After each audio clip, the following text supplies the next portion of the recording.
Gracias, doctora Rubalcaba. Ahora es mi turno. Vamos a hablar de la terapia de reemplazo hormonal y cáncer mamario. Hay que recordar que la menopausia es un evento natural y se espera que para el próximo año haya un poco más de 1,000 millones de mujeres que van a tener estos síntomas. De ahí la importancia de conocer qué podemos hacer, si vale la pena, si no vale la pena, cuándo y cuánto hay que proporcionar de tratamientos. De estas mujeres, el 85% van a tener síntomas, que es otro punto muy importante.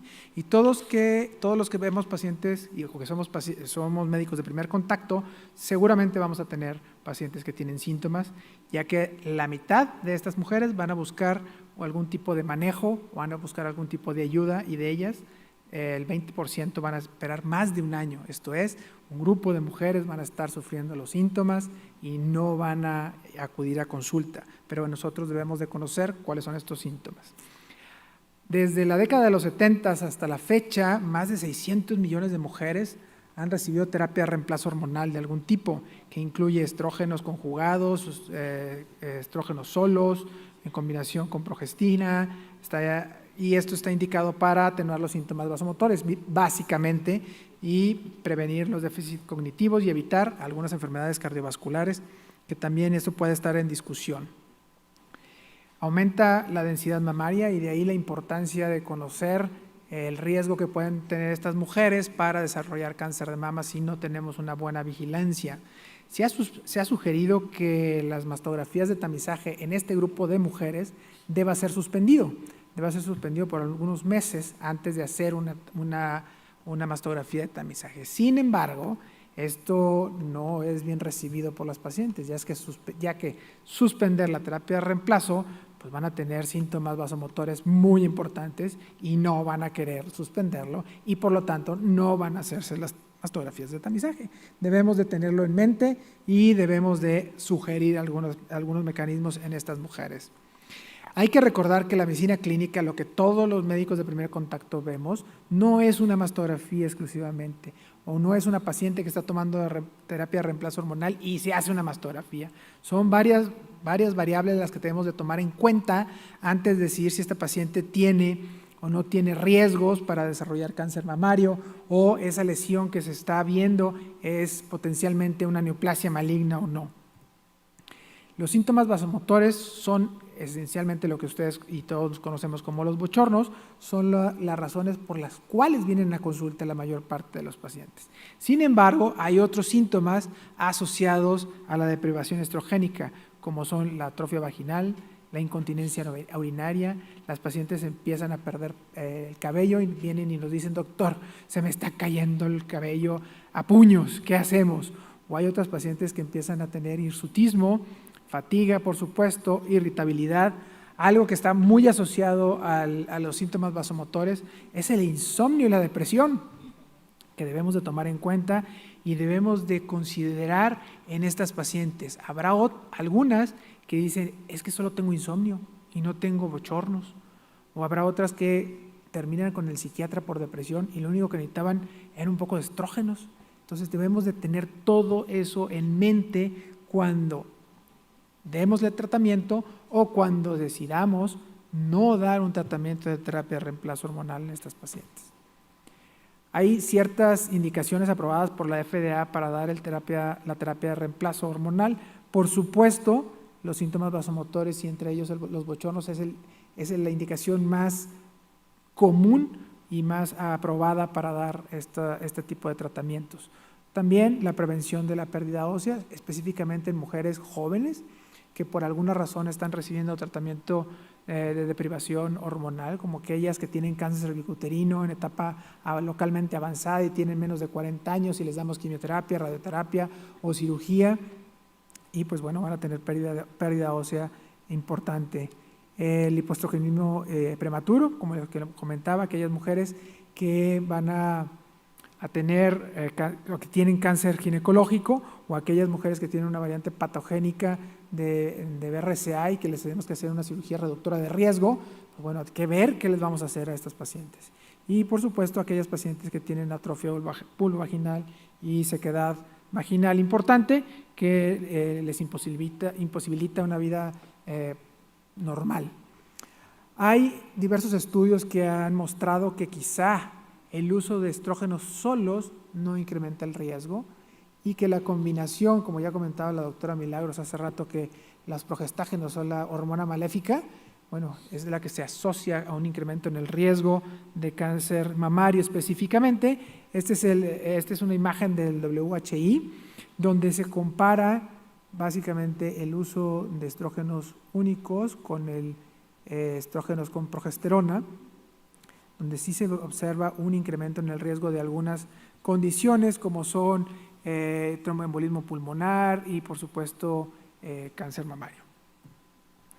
El manejo de pacientes con terapia de reemplazo hormonal y que tienen una lesión mamaria no siempre va a ser igual a cáncer de la mama y hay que ser evaluado cada una de nuestras pacientes y cada uno de los casos. Se deben de considerar todos los otros factores de riesgo asociados a cáncer mamario, la historia familiar, el haber tenido una imagen previa anormal y que ahora está más anormal que la vez anterior, pues bueno, deben de ser tomados en cuenta.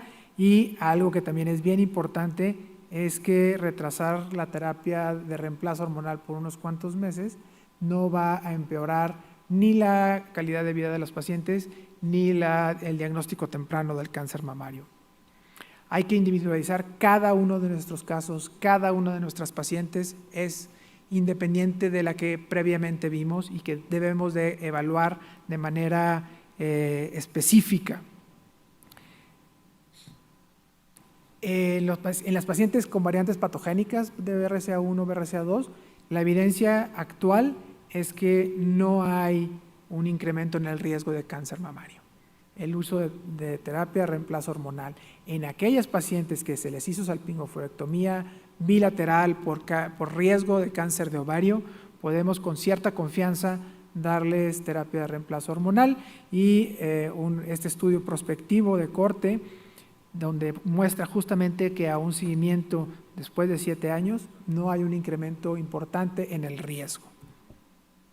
El riesgo absoluto de cáncer de mama en estas mujeres que se someten específicamente a una salpingoforectomía bilateral no es mayor y con cierta seguridad podemos dar la terapia de reemplazo hormonal. En aquellas mujeres que ya tuvieron cáncer de mama, este es un verdadero problema a la cual nos enfrentamos todos los oncólogos. ¿Le damos o no le damos terapia de reemplazo? ¿Cuándo sí, cuándo no? Los resultados son contradictorios unos de los otros. Estos dos estudios, que justamente uno de ellos se llama terapia de reemplazo hormonal después del cáncer de mama, ¿es seguro? Pues pareciera que sí incrementa el riesgo de cáncer de mama y de la recurrencia específicamente para cáncer de mama contralateral. Y este estudio, que es el estudio de Estocolmo, no mostró un incremento en el riesgo. Entonces, ¿qué hacer? Pues bueno, yo creo que más bien con cada una de nuestras pacientes que han tenido cáncer mamario y que requieren terapia de reemplazo, debemos poner las ventajas y las desventajas de utilizarlos o no utilizarlos, cuánto tiempo tienen del diagnóstico de cáncer de mama, qué subtipo histológico tenían, qué fenotipo era, qué etapa clínica, qué tratamiento va a recibir antes de poder decidir si los utilizamos o no. Yo creo que lo más importante en aquellas pacientes que no tienen tantos síntomas vasomotores, pero sí tienen mucha molestia genitourinaria, pues el uso de estrógenos locales es la mejor alternativa que podemos ofrecerles a nuestros pacientes por periodos cortos, que esa es otra de las interrogantes. Hablan de periodos cortos, pero ¿cuánto es corto? ¿Cuánto es poquito? ¿Y qué tanto le vamos a dar? ¿No? Pero bueno, si las molestias principales son genitourinarias, la terapia específica local puede ser una muy buena alternativa para estas mujeres. La Sociedad Norteamericana de Menopausia, en su posición del 2022, tiene una serie de recomendaciones difíciles de leer en esta diapositiva, pero les voy a resumir algunas de ellas. Es que sigue siendo el tratamiento más efectivo para los síntomas vasomotores y el síndrome genitourinario, además de que mejora o evita la pérdida ósea en el primer año. Se recomienda estratificar a cada una de nuestras pacientes y evaluar cada una de ellas. Los beneficios superan a los riesgos, sobre todo cuando se utilizan por periodos cortos. Para supervivientes de cáncer tanto de mama como de endometrio, bien seleccionadas, puede ser una muy buena alternativa. El riesgo de cáncer de mama no aumenta apreciablemente cuando se utilizan por periodos cortos. ¿Y qué podemos hacer si no queremos utilizar terapia de reemplazo, pero nuestras pacientes tienen muchos síntomas vasomotores? Bueno, podemos utilizar clonidina, fluoxetina, paroxetina, soya, gabapentina, con bastante mejoría.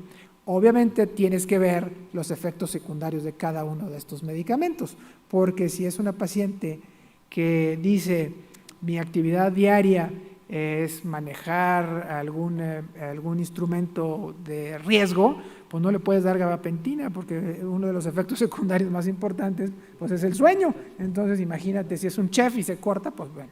Entonces cada una de nuestras pacientes debemos de evaluarlas. Hay muchas alternativas diferentes a la terapia hormonal de reemplazo y podemos utilizarlas sobre todo para el manejo de los síntomas vasomotores, que es por lo que más se quejan nuestras pacientes. Y para el síndrome genitourinario, pues bueno, estrógenos locales puede ser una muy buena alternativa. El cáncer de mama, como sabemos, afecta a 1 de cada 8 mujeres en el mundo.